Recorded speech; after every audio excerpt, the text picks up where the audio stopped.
Hello and welcome to this very special episode of Gem Pursuit, and it is an Ask Me Anything episode.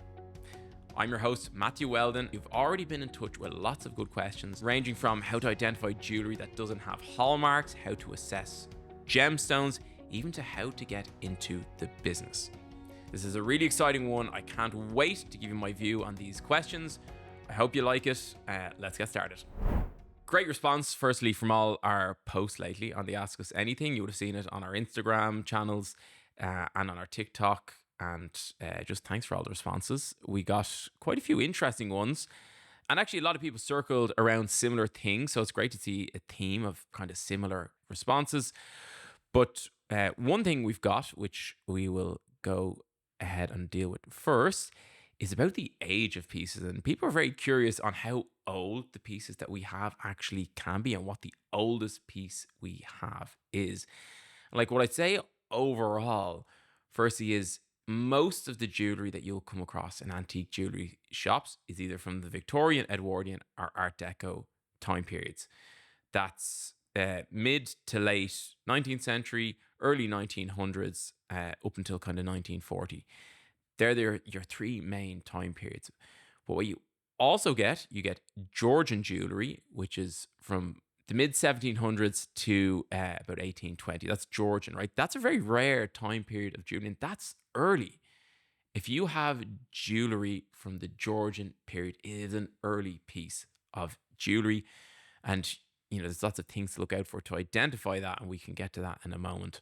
You will also come across earlier pieces than that, Renaissance periods, medieval jewellery, all the way back to Roman pieces.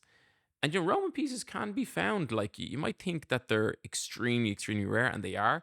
But for example, there's more Roman jewellery available on the market than there is Georgian. That's kind of like a rule of thumb, they say, in the antique jewellery business, and it kind of just shows how rare that the Georgian pieces are.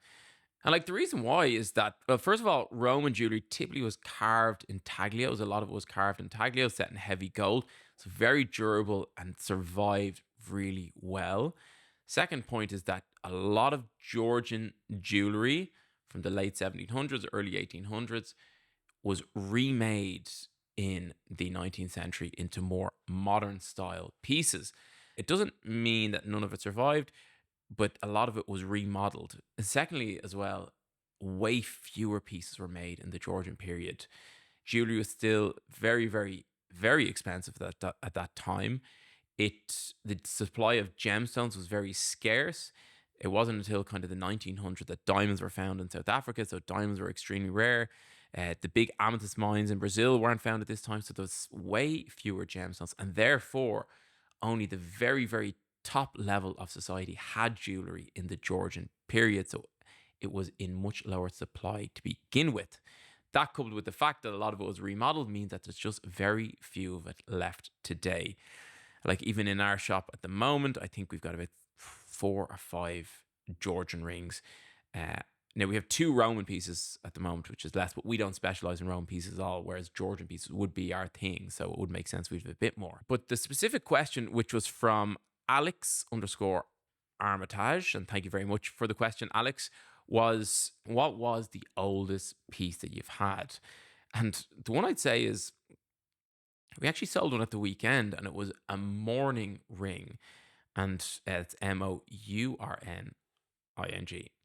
And this Mourning ring was it was a ring that's made in memory of somebody. It was a white enamel piece, which means it was made in memory of a child who died. And this particular one was inscribed John Payne obituary, I think it was October, but it was 1733. So it's coming up on 300 years old, this particular piece. And we know exactly the year because it was a Mourning piece and it had that inscription on it.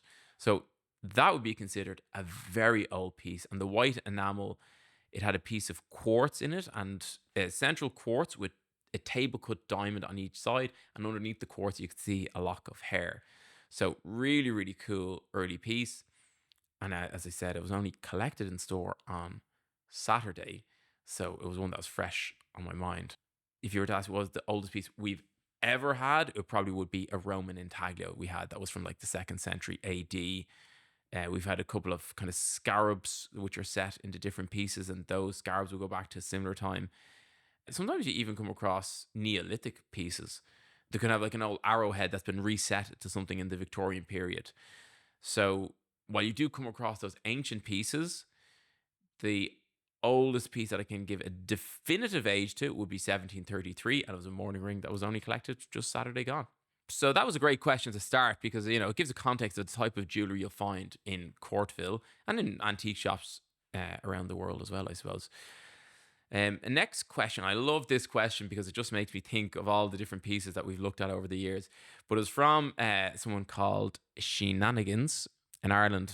If there's a word called shenanigans, which basically means general mischievousness, up to no good. And there's also a name called Sheena, and this is obviously a very good play on words, shenanigans. But Sheena's question was, how do you know when something is a good find, like or a really good quality gem? How do you know when you find something that it's really like a good piece of jewelry? That's kind of what we're asking. How do you know? What separates it from just being something nice to something that feels really exciting? It's a really good question because a lot of that is actually an instinct, right? Because there is the technical side of it, identifying what the stone is, identifying the carat weight, identifying the purity of the gold, identifying the age of it, right? There is ways you can do that, but what separates it from being a really, really good find, I think, is really just the experience of looking at lots of different pieces and seeing either a color of a gemstone or a quality of the goldsmithing or something that could have a bit of provenance that really makes it stand apart. And generally, the way it works is let's take this. I bought this sapphire the other day. It was a 6.2 or 6.3 carat sapphire, something like that. But I bought it off a photo, right? So, and I thought, God, that's a very interesting sapphire. I could see the nice color zoning in it, which is typical of an unheated stone. Most sapphires are heat treated. It's totally what you would expect. It's the 1% that is unheated. Means the stone came out of the ground, it was polished, that's the color. Okay. This one, I could clearly see it's been unheated, but it was by sort of a photo on a phone. This antique jewelry dealer that I know sent me a photo. The thing about antique jewelry dealers, typically not great with technology. So the photo wasn't great. So I had to kind of look at it. I've seen enough photos from this person to kind of accommodate for the lack of technical know-how. I thought that looked really good. So first thing is you have this instinct. Okay, you have this look, this piece, it looks like it's really good. He's going to send it to me now. We've actually bought it. So he's going to send it over to us. Once we get it, we'll do like a preliminary view ourselves, get it under the microscope, do a few tests on it. Then if we think that the origin is exciting, we'll send it to a lab. So the kind of process is an instinct that it's good, and then once you get it, you do your tests, and then you get your third-party appraisal if it's, in this case, a gemstone. And then if that comes back to be, I mean, how many stories do we have that, hear of people who find a cashmere sapphire? I know it's a bit of a cliche, but we're hoping that it is. And if it is, then it'll be a winner. It's definitely a Ceylon stone if it's not a cashmere. So it's going to be a good origin either way. But how do you know? We looked for something that kind of made it stand apart. And for me in this one, it was the color zoning that I could see in the photo. So it was very clearly a natural stone. It's worth it if it's a Ceylon. It's just like a normal kind of a buy. But if it turns out to be a cashmere or a Burma, which would be a big surprise because it doesn't have the typical Burmese color, it'd be a win, right? So that's really shenanigans on a gemstone side. How do you know? You look for the quality in the gemstone. Something else that can really make a piece stand apart, which will not be immediately apparent when you find it, would be the provenance. And as an antique jewelry dealer, provenance is super important, borderline vital, right? In fact, it is vital. So sometimes when you get a piece, you need to research it to see what's its origins. And something that we had, for example, the other day, I have this, and it's actually been in stock for quite a while. It is a heart-shaped locket with the image, a painted image of a woman with a crown on the front. I had it in stock for quite a while, and I was actually in the show in New York, and a lady came up to me and said, "Do you know the maker of that?" And I said, I don't. I just thought it was a really good piece. And she said that it was this particular maker in Newark. And she said that it's in this book called American Jewellery of the 19th and 20th centuries, which I just bought, which is somewhere around here. We have found a photo of this brooch, this locket, sorry, in the book. So now we're attributing it to this particular maker. We're going to print out this image, and we're going to give the background of the maker. So this has now turned it from a very nice unattributed brooch from the early 1900s to now an attributed from a well-known maker. And it's also rare because you don't typically get a lot of American jewelry from that time period. Once you get to the Art Deco period, yes, you get loads and loads. So the provenance is really important. And yeah, okay, you could also get something that's, got a royal provenance of who owned it, which is something slightly different again. That was provenance of maker. This is provenance of ownership. Very hard to prove. You nearly need to find a picture of the person wearing it or something like that to actually prove ownership. I had a yellow sapphire ring that we sold recently that was actually owned by an Italian singer called Milva. Someone described her to me as the Celine Dion of Italy, right? In the 60s, 70s, 80s. She was massive in Italy in the 60s and 70s, and she liked her jewelry. And this particular ring, it came with a few other pieces that were from her daughter, I believe. And there's pictures of her wearing a lot of this jewelry. Not the ring, funny enough, but it all came in the same collection. So it was the same piece. So we could prove that, but it came with the necklaces and everything from the same collection, where she's got lots of photos of her wearing this one serpent necklace in particular. So that was a good bit of provenance for that piece, which made it a bit more interesting. Overall, the more you're handling antique jewelry, the more you're buying and the more you're selling, or the more you're cataloging it, there's pieces that just stand out. You can see the quality is better, the make is better, like the goldsmithing is better. And over time, and some people ask me, how do you know? Sometimes you just know because you know, which is not a great answer, but it's just time spent handling jewelry. So the next one we got was, we got a voice note, which we're always grateful to receive, from Pearl. And Pearl, we've met a few times. It's always a pleasure to see you at the stand. Left us a voice note about a piece of jewelry that she inherited. Let's just play it, and then we will respond. Hi, Matthew. My name is Pearl Malakul. We met at the most recent show in New York City a few days ago. I do have a question. I have inherited a beautiful ring from my grandmother. It was hers for a while, and it is a emerald cabochon ring with a diamond halo. And I don't know that much about it, where the origins are from. I will send you a few photos of it. It might be from Thailand, but it could be from Europe, unsure. At the very least, I think it's about 60 years old, but that's all I know. And I also had a second question about possibly going into a new career path as a gemologist. What would you recommend for someone who's just starting out? I grew up at the Smithsonian Natural History Museum and really spent a lot of time in the Gem and Mineral Hall. Both my parents worked at that museum. So just wanted to ask you a few questions and would love to hear back. Thanks. Well, Pearl, thank you for the message, first of all. Kind of a dual question. So, and you're very kindly sent on the photos of the emerald ring. Let's deal with that part first, and we'll come back to the career part in a second, because that is an interesting one for the antique jewelry business for sure. Now, the ring is, I'm just actually get it in front of me here so I can see it.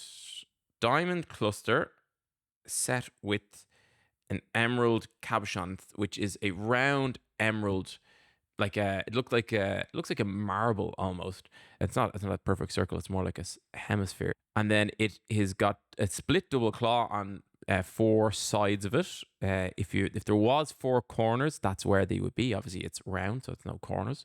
And then they are in gold, and then around that there is a cluster of about 3, 6, 9, 12, 15, kind of 18 stones or so, with a couple of diamonds going into the shoulders, and then the shoulders are kind of split, and then they merge into the shank of the ring, which is the band that actually goes around your finger. So I think you mentioned there, Pearl, kind of 60 years old or so, and I actually think you're pretty bang on the money there.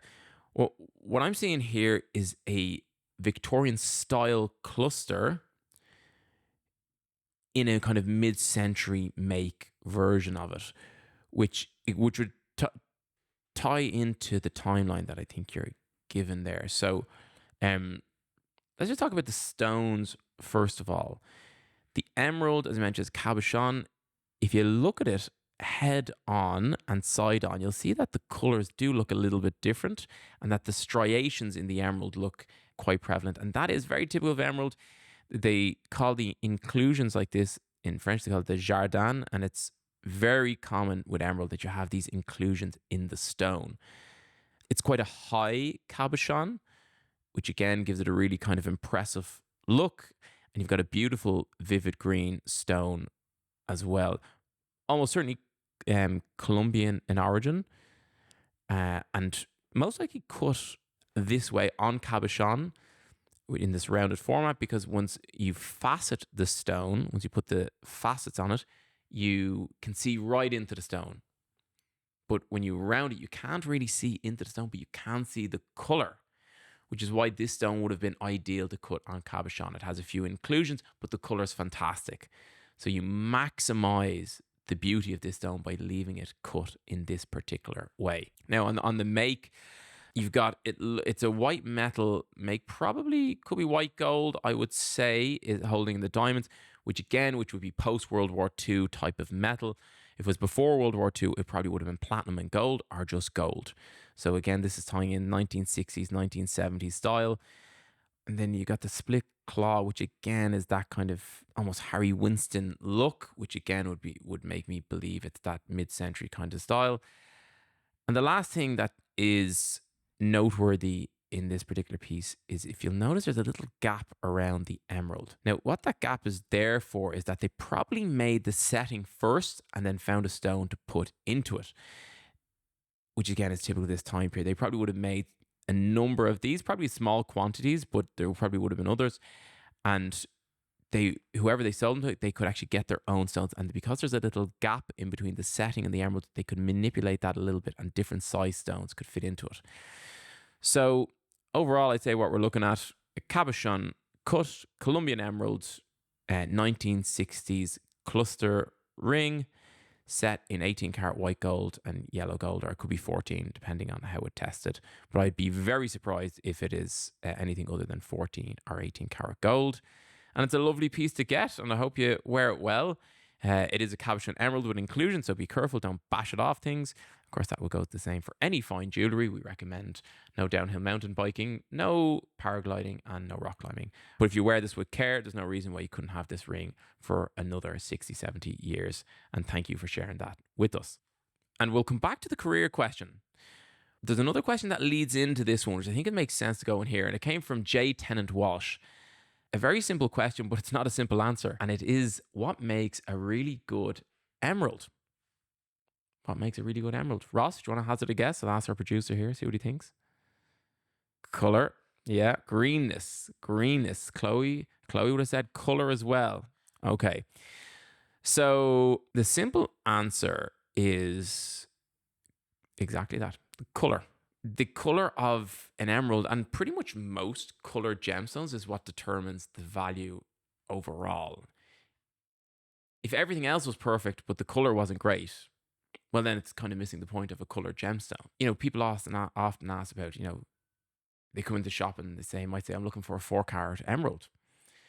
And I always think to myself, that is a very logical thing to ask, but it is slightly missing the point, because when you're cutting a colored gemstone, you're cutting it to maximize the beauty of the color, not the size. So if you imagine the circumference of a stone, that stone can have the same circumference, but it can be very deep, right? And that depth can enhance the color. So it's actually just there to enhance the color, but it'll make the stone very heavy. So you could have two stones with the same circumference. One could be 5 carats, one could be 2 carats, but the 2 carat could be a higher grade of material and it could be worth more because the 5 carat, the weight is in the belly of the stone and it's just there to make it the color deeper. And despite it being heavier, the circumference is still the same. And therefore, it's not as valuable as the 2 carat stone that's got a much more vibrant color. It's shallower, so it's actually probably more practical to use for jewelry. So with carat weight, you need to really be aware with colored gemstones. Obviously, all other things being equal, it's a factor, but it doesn't have the same weighting that it would with diamonds, because with diamonds, typically the bigger they get, the proportions tend to change in a similar type of format, especially with round stones. So that's one there to look out for, carat weight. Origin, very important. Let's take the emerald example. Colombian emeralds command the highest price, typically because they have chromium. It gives them this sort of a glow, and they tend to have the best color. Zambian emeralds have been mined post-World War II. They're very nice color as well, but they just don't have the same appeal as the Colombian emeralds. You've got cut. Is it a well-cut stone? That'll help the performance of the colored stone. And clarity. Clarity doesn't have the same weighting as it would with a diamond. With emeralds, for example, it's expected that there will be some inclusions in emeralds. Now, if you get a very, very clear one, that's going to command a high price, but they're not penalized the same way a diamond might be if it had inclusions in it. The Colombian ones, for example, have a triple phase inclusion, which is crystal, gas, and liquid, all in the same little inclusion. And that's the identifier for Colombian emerald. But once the inclusions aren't offensive to the naked eye, they're not really going to impact the value of the stone that much. And that takes us back to the start with the question, what makes a really good emerald? It is, and the word that our producer Ross used, I think is a good one, it's the greenness. It's the vibrancy of the tone and the hue of the emerald. Forest green, vibrant color, and like a rich, rich tone in a clean emerald is going to be an extremely valuable stone. And what's leading that is the color. Right, next up, we got a question for the gents, for the men who have an interest in jewellery, or perhaps the ladies who like wearing these typically gent style jewellery. But this question relates to engagement rings for men and how the style of men engagement ring have changed over time. This is from Perry C. And I feel like it is having a bit of a moment. Now, we've sold 1 or 2 gents engagement rings. I've heard of a trend for getting gents engagement watches as well. Now, we don't deal in watches specifically, but we deal in rings. The ones that we've sold, they've actually been like heavy signets. Some of them with bloodstones. We sold a Victorian rub over ring with this lovely cushion cut diamond. Sort of a warmer tone. It would have been like a KLM color, and it was 2 carats set kind of across the hand into this heavy gold setting. But I think I'd more talk about the changes in gents' wedding bands. That's the one that's really stuck out to me in the last year to 2 years, and it's probably linked up to the price of gold as well. When I started in the shop there, kind of 8 years ago now, jeez, I'm getting old. But 8 years ago, it was typically the gents, they came in and they aren't too pushed on the wedding bands. They're like, oh, we get a 9 carat band, or they wouldn't even get one with me. They go off somewhere else and get like a titanium band, or what's the other metal called that sometimes people get? Titanium or silver even. But lately, I've kind of noticed the gents' wedding bands, or some people are investing in them. They're getting kind of either very nice old ones, like 22 carat gold Victorian ones, or just getting these much nicer, solid, chunkier gents bands. And maybe that's linked to the style, which, people are preferring these visually bigger bands, but also could be linked to the price of gold, that people are understanding that, oh yeah, this gold has a good value in it. And if I get kind of a ring that's maybe 15 or 16 grams of gold, which in America, I know a lot of people use pennyweights. I don't know what pennyweights are. What are pennyweights? What is a pennyweight? A pennyweight in a gram. I should know this actually because I deal. 1.5 grams is a pennyweight. So If it's 15 grams, it's going to be 10 pennyweights. So a good heavy band has a good store of value because you've got a good amount of gold in it. But it could be the style. And I think it is. And I think it's just that, a lot of guys don't wear rings. And then when it comes to the wedding, it's their first proper piece of jewellery, other than maybe a chain. And I'm just kind of thinking, I'm just going to get a nice one. I'm just going to get a solid, chunky 18 karat gold, whatever kind of pattern or style I want on it. And that's what I've noticed in the gents jewelry business in the last kind of 2 years. No, I'm not I'm talking about the rings and the wedding bands, is that they're going for heavier 18 karat gold, yellow or platinum, but typically yellow, maybe that 5-6 mil band, and just a good solid gauge to it. And remember the gauge, I mean, it's not a thin band, like a chunky band, because you can have the width. So it might be 6 mils, but it might be flat, but people are going for like a 6 mil and domed. I had one that was a 9 mil platinum heavy gauge set with a sapphire and a ruby, and it was actually a cool one.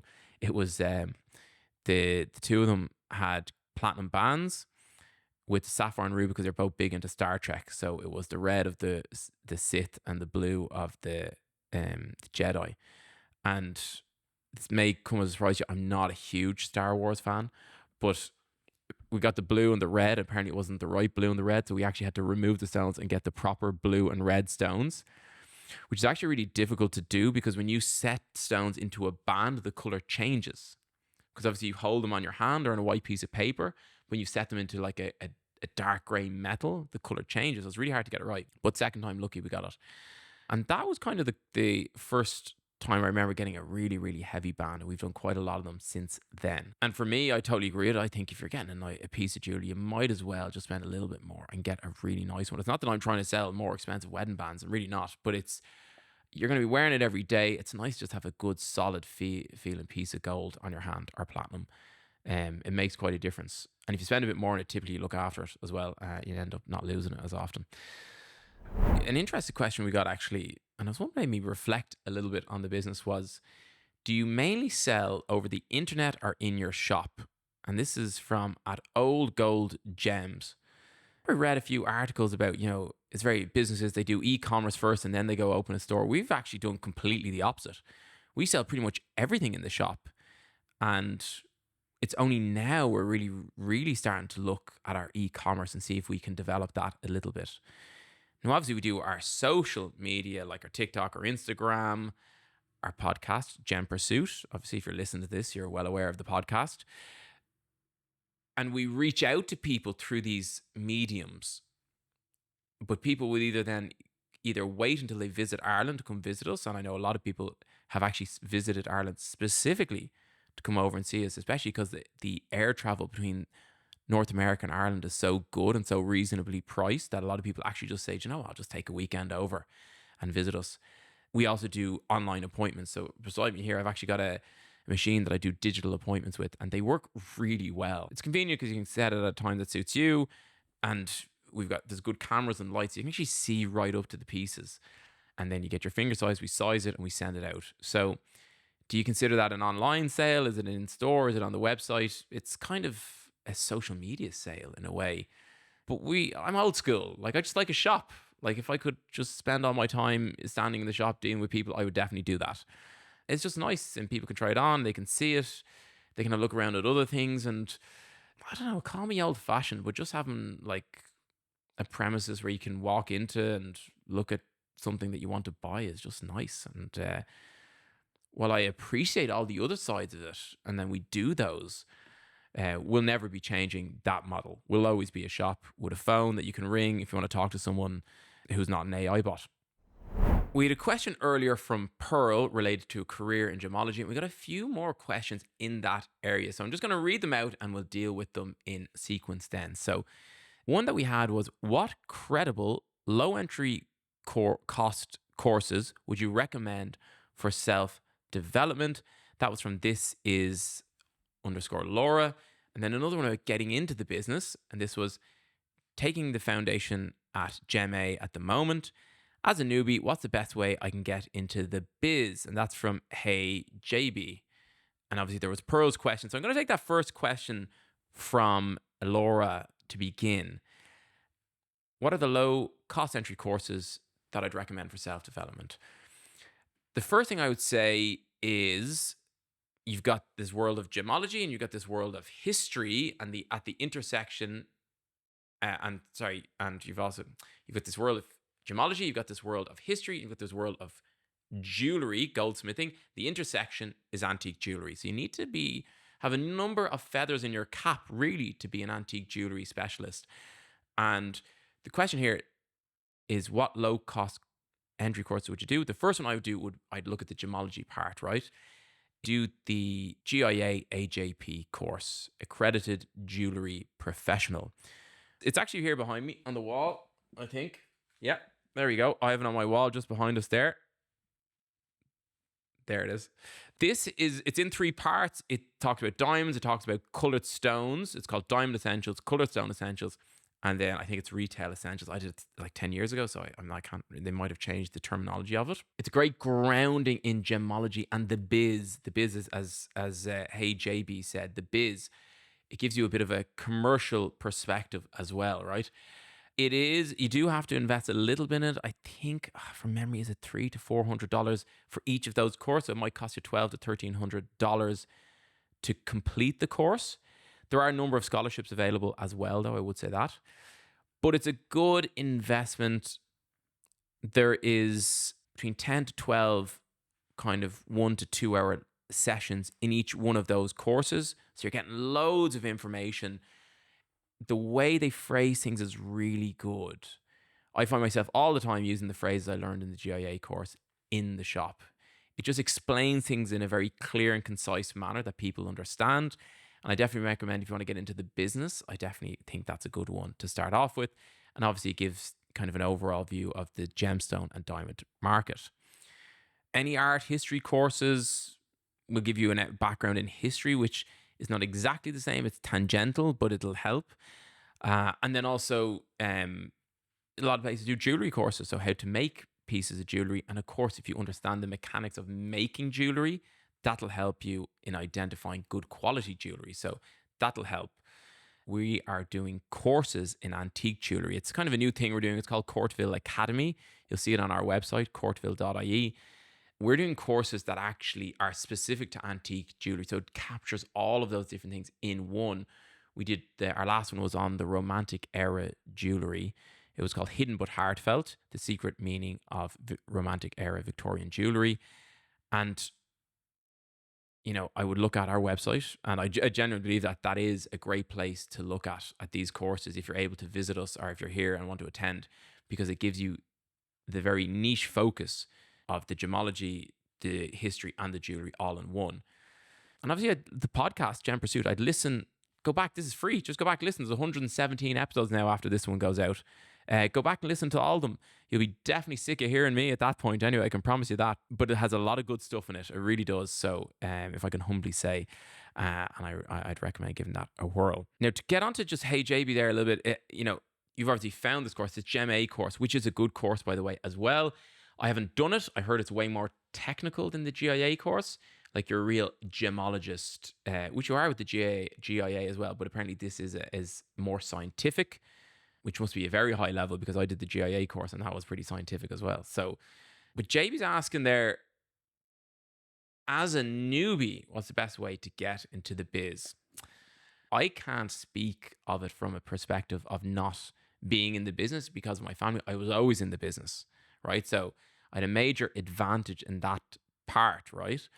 Because they're high value goods, they're valuable, they're small. So there's a big trust element there. So there is a tricky element to get into this business in a way. But let's just talk about how the market's structured, right? This might help you assess where you'd actually want to get into the business. And there's all different roles, right? You've got kind of private market, which is your antique dealers, your galleries, your anything that's in the kind of retail environment as well, right? Wholesalers as well would be private market. You've got your public market, which would be your auctioneers.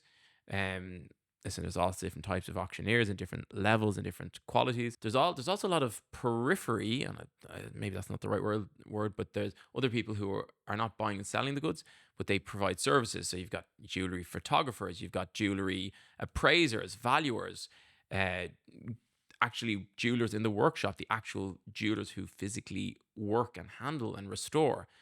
So there's lots of different elements and different ways you could get into it. So you need to have a look at where you'd actually like to get into it. But I'll tell you, this is the trick. This is the thing about this business, is that it's low volume, high value. So it's very hard, especially, well, Ireland's, it's very few people here, so it's very low volume, but it's, again, jewelry's high value. In America, there's higher volume, for example. So you can be more niche, but typically it's good to be able to do a few things. That's what I'd say. To have a few things that you could offer to a business. Because if you say you just want to do valuations, for example, there might not be a job there just for a valuer. If you say you just want to do research, there might not be a job there just for a researcher. So, have those commercial skills, have administrative skills, have communication skills, have logistical skills. All those would help your case. And then once you've figured where in the market you'd like to get into, figure out what you can offer, I would actually go into places.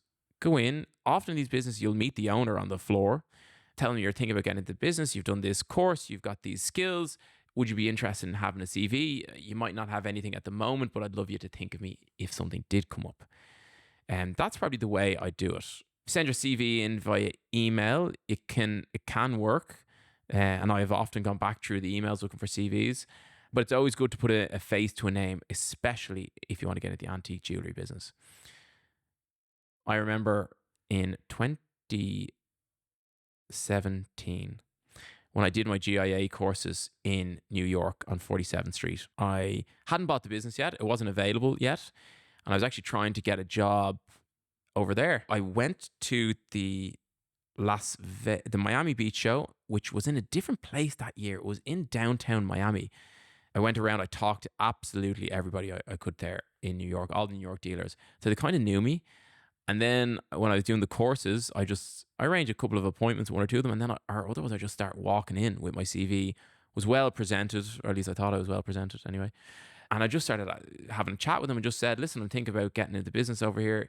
Is there any role? Does anyone have a day a week that they might need help doing something?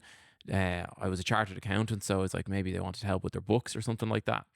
In hindsight, I don't think anyone would be showing a stranger their books. That's how I would do it. A personal approach backed up by a clear offering. And the more people you try, the better chance you have. And just get your foot in the door and then work your way up. Might be 1 day, 2 days a week to start.